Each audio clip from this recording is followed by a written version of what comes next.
Hi, Saddleback. I hope you're doing well, and I'm grateful for the opportunity today to look at God's Word together.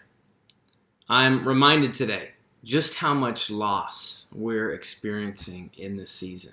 There's losses of all kinds. Some of them you might be experiencing right now.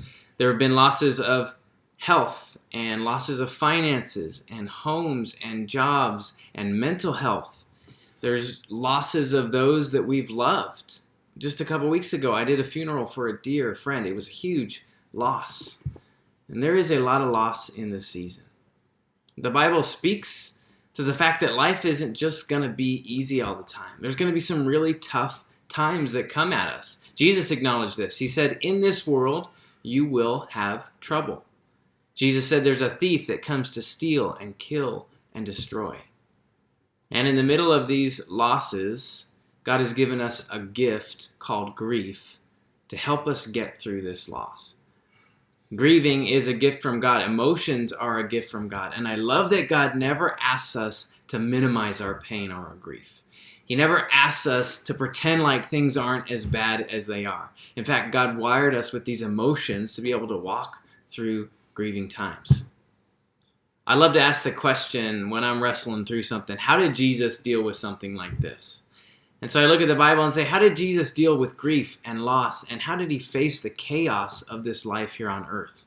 Because we know Jesus experienced pain. He experienced grief. He was tempted. He was accused. He was misinterpreted. So how did he face all of that? With courage and integrity and a whole heart.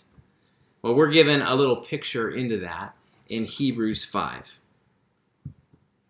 God says that Jesus is our high priest. And then in verse 7, it says, while Jesus was here on earth, he offered prayers and pleadings with loud cries and tears to the one who could rescue him from death. And God heard his prayers because of his deep reverence for God. Now this is stunning to me. This is how Jesus grieved. He experienced the full range of emotions. He prayed with loud cries and tears. That was his prayer life, loud cries and tears. And so if that's been your prayer life recently, you're in good company with Jesus. Jesus grieved, and I love how he showed his emotion. My wife and I are trying to teach our two young boys how to experience and communicate our emotions. And so my 2-year-old knows mad, sad, and glad, or happy. And we've encouraged him just to say when he's sad. So he'll come over and he'll tell me I'm sad. And he does it in his 2-year-old way. I love it. He throws his head back. He goes, I'm sad. I look at him and I just say, I'm so sorry, buddy. I see that you're sad. I look him in the eye. I give him a hug. I try to give him a word of encouragement. And more often than not, he says, okay, Daddy, and he runs off.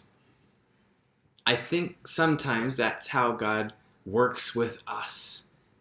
We have something that we need to express, and maybe we want to pretend like it's not a big deal or we want to hide it. But God says, just bring it to me. I'm glad to be here with you in the midst of whatever that grief and loss is. He's not necessarily going to fix every problem. He's not going to take it all away, but he is going to be with us, and he is going to hear us, and he is going to be glad to be with us in the middle of whatever it is. I've been so encouraged as I've prayed and met with some of the members of our church as they're wrestling through some really tough stuff. Many of them, they come to me and say, yes, times are tough, and I'm struggling, but I know that God is with me, and I know that he's going to use this for good some way, and somehow he's going to do it.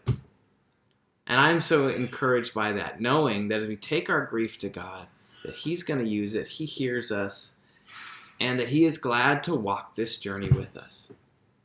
I hope that Jesus' example today gives you some courage to be able to take whatever you're feeling, whatever you're grieving, directly to God and pray some of those honest and real prayers, knowing that when you do that, you're going to also receive the confidence that God hears you, that he sees you, and he's walking with you in it. God bless you, Saddleback. Hope you have a great day.